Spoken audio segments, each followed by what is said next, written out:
বলেন কি হয়েছে, ঘটনা কি?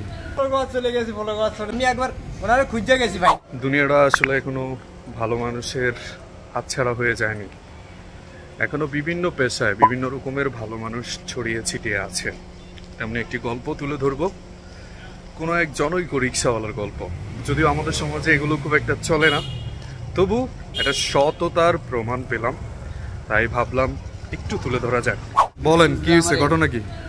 ওই হসপিটালে এসে তো আমার ওয়াইফ, জি আমার অবস্থা খারাপ, আইসে আর ওনার কাছে ওনার গাড়ি দিয়ে আইসে। ওনার গাড়িতে না? বাড়ির নাম কি ভাই? বাড়ি কোথায় আপনাদের? মাইজদির পশ্চিমে। এদিকে রিক্সা চালান না? থাকেন কি এইদিকেই?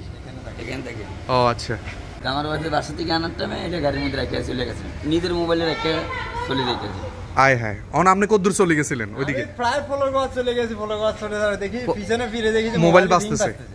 আমি রিসিভ করি আমি একবার ওনারে খুঁজে গেছি ভাই। না আজকাল তো এরকম মানুষ পাওয়া যায় না ভাই, মোবাইল পাইলে তো মানুষ।